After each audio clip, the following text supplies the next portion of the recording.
Look at this world. Saturn. For centuries, it was just a strange, golden star in the night sky, moving against the fixed tapestry of constellations. Then, telescopes revealed its crown, those impossible, perfect rings. And in our space age, robotic emissaries like Voyager and Cassini showed us its true face, a dynamic, turbulent gas giant, a world of storms and mysteries, where hydrogen and helium dance in a crushing, eternal embrace. But the human mind is never satisfied with just what is. We are driven by a deeper question. What if? What if the rules were different? What if history took another turn? This question is not just child's play. It is the very engine of theoretical physics and the seed of great discoveries. By bending reality in our minds, we often understand it better. So today, we will perform a grand thought experiment. We will erase the Saturn we know and replace it with something unimaginable. We will ask, what if Saturn had a solid surface? What if, instead of a bottomless ocean of gas, there was ground beneath those clouds? A place where you could, theoretically, stand. This journey will take us to the limits of planetary science. We will rewrite the birth of the solar system, walk on alien landscapes that defy logic, and face geological forces of apocalyptic scale. We will see how this single change would have shattered the destiny of every other planet, including our own. And in the end, we will discover why the real, gaseous Saturn is not just a beautiful sight, but a silent, cosmic guardian of our existence. So, let us begin by dismantling the reality. To understand our what if, we must first remember the astounding truth about the real Saturn. The Saturn you see in pictures is an illusion, a mere skin. Let's take a hypothetical dive in a ship that can withstand the unimaginable. We start in the upper atmosphere, in clouds of frozen ammonia. The temperature is bitterly cold, around minus 180 degrees Celsius. But as we sink, pressure increases. The fluffy clouds give way to a thick, soupy haze of ammonium hydrosulfide and water ice. Go deeper. The pressure is now hundreds of times greater than on Earth's surface. The gas around us is no longer a gas. It has become a supercritical fluid, a strange, dense state that is neither liquid nor gas. This is the beginning of Saturn's true ocean, an ocean of liquid molecular hydrogen. We continue to fall. The pressure mounts to thousands, then millions of Earth atmospheres.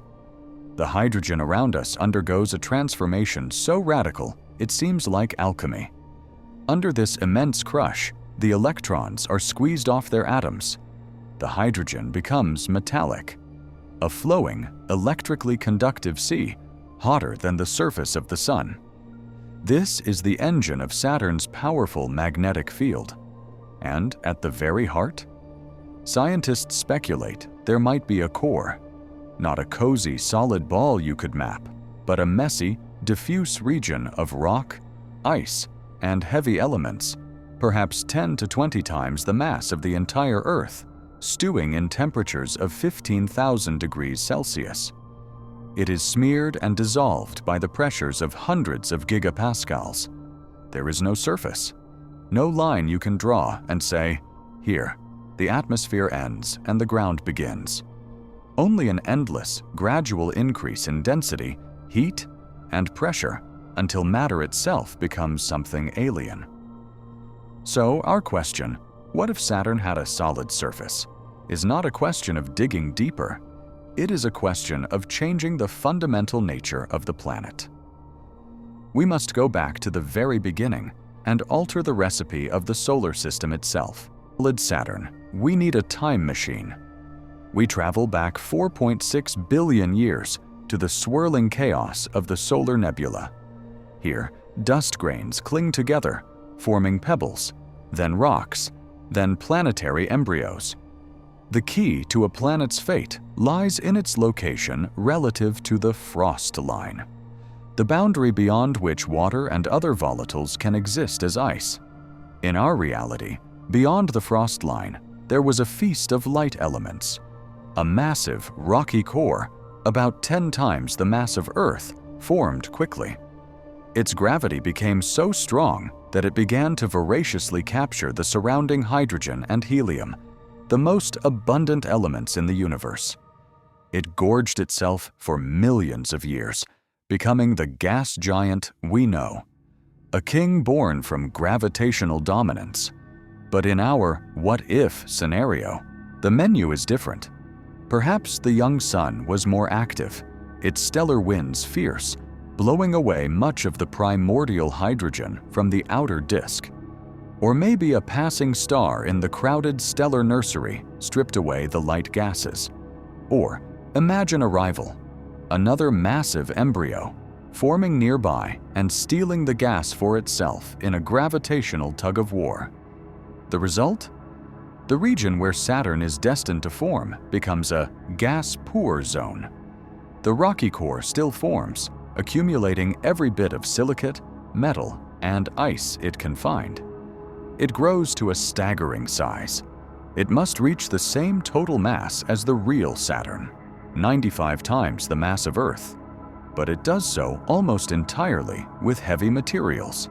It becomes not a gas giant, but a megaplanet, a super-terrestrial world of unimaginable scale. Let's give this new world a name.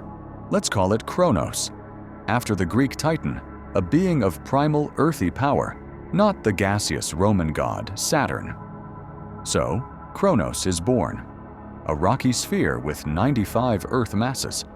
Now, physics takes over to shape this monstrous world. And the first thing we must calculate is the most fundamental force we would feel on its surface: gravity. You might instinctively think that standing on a world 95 times more massive than Earth would crush you instantly. But gravity is a trickster. It depends not just on mass, m, but on the square of your distance from the center, FER squared. Earth is quite dense. Saturn, as a gas giant, is famously light. It would float in water. If you took all of Saturn's mass and compressed it into a ball of rock and metal, it would become much, much smaller. Let's do the math. The real Saturn has a vast radius of about 58,000 kilometers, most of it fluffy atmosphere. Our solid Kronos, made of dense material, would be compact. Using models of super-Earth interiors, we can estimate its radius. It would likely be between 2.5 to 3 times Earth's radius. Let's take an average, about 22,000 kilometers in radius.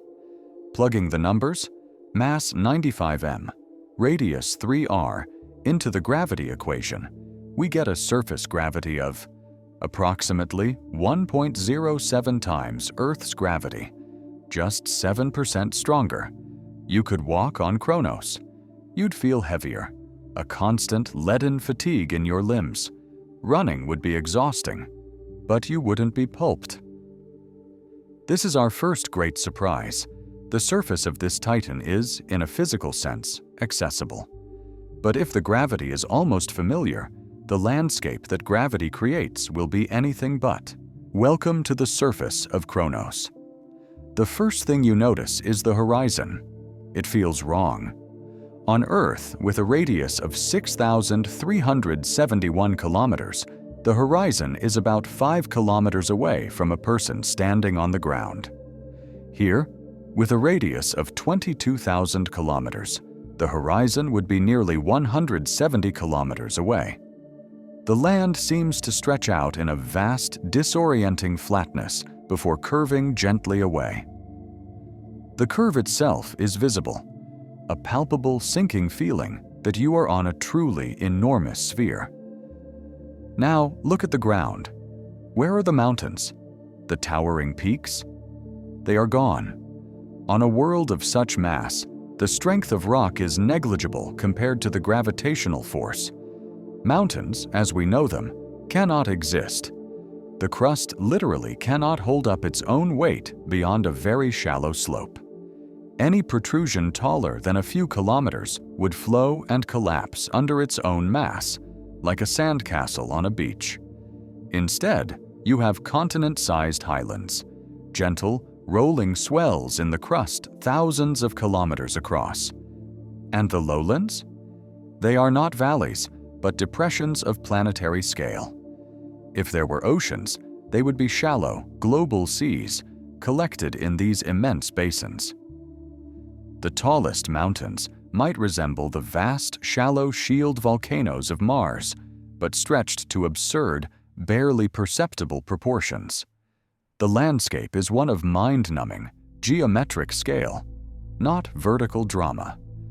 But lift your eyes, and the true spectacle begins.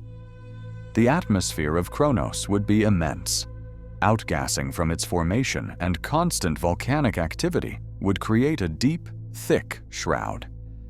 The pressure at the surface could be tens or even hundreds of times that of Earth. This dense air would scatter light differently.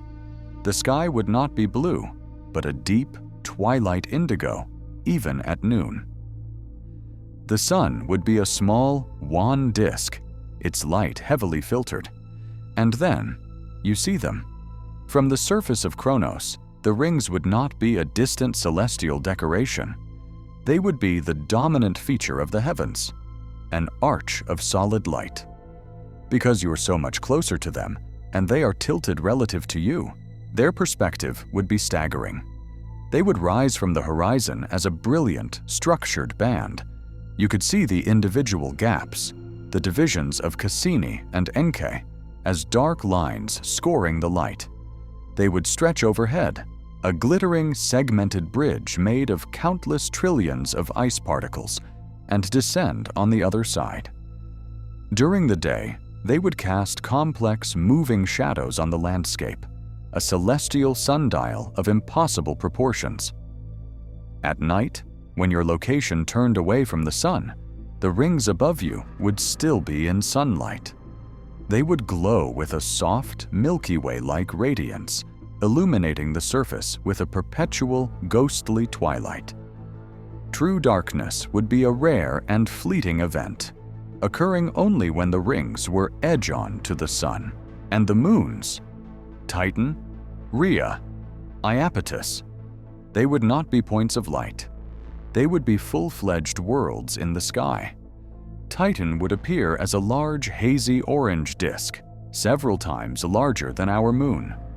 You could watch its slow dance through the rings, its shadow occasionally crossing the face of Kronos. You are not on a planet. You're at the center of a miniature, dynamic cosmos. But this breathtaking vista masks a terrible truth. The beauty of Kronos is the beauty of a furnace, of a pressure cooker of planetary scale. For this world is not serene. It is a geological hell, and its fury comes from within. Kronos is not just big.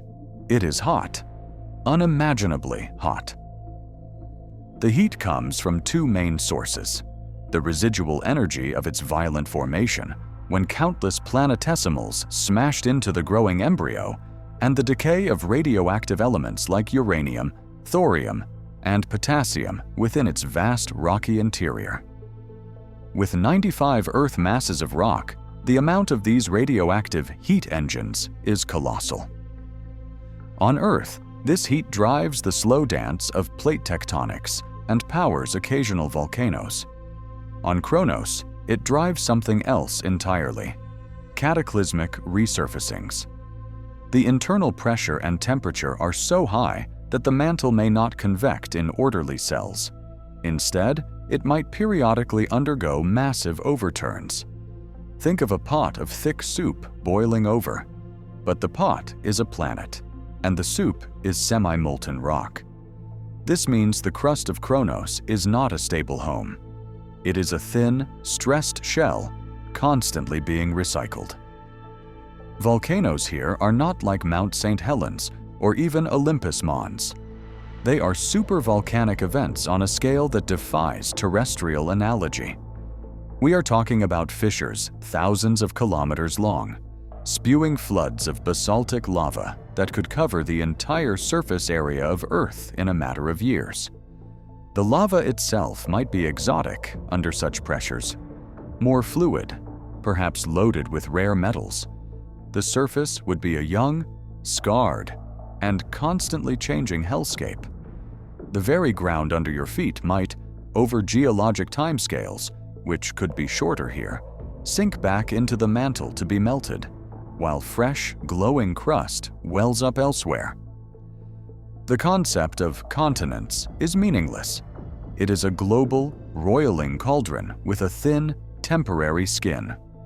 But the chaos of Kronos would not be confined to itself. A world of such mass is a gravitational bully.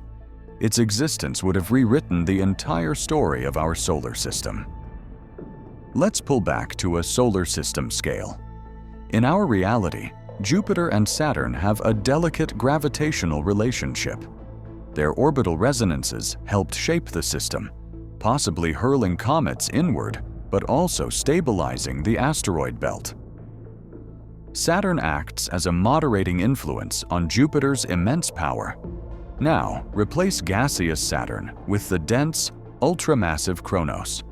Its gravitational pull is far more concentrated and potent at a distance.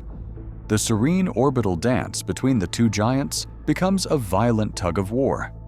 Their gravitational interactions could become chaotic, destabilizing each other's orbits over millions of years. This chaos would ripple inward. The asteroid belt might have been scattered clean, its rocks either ejected or sent on collision courses with the inner planets. The early violent period of impacts called the Late Heavy Bombardment might have been far worse, or it might never have ended. The delicate process of planet formation in the inner solar system, where tiny Mercury, Venus, Earth, and Mars were assembling, would have been violently disrupted. It is highly probable that in a solar system with Kronos, Earth as we know it, with its stable orbit, large moon, and conditions for life, would never have formed. Perhaps no rocky planets would have survived in the inner system. They might have been ejected, or shattered, or never accumulated in the first place under the gravitational lash of the two titans, Jupiter and Kronos, playing a destructive game of tug-of-war. Our very existence hinges on a simple fact. Saturn is light and gaseous, and gentle in its gravitational influence compared to the monstrous solid alternative.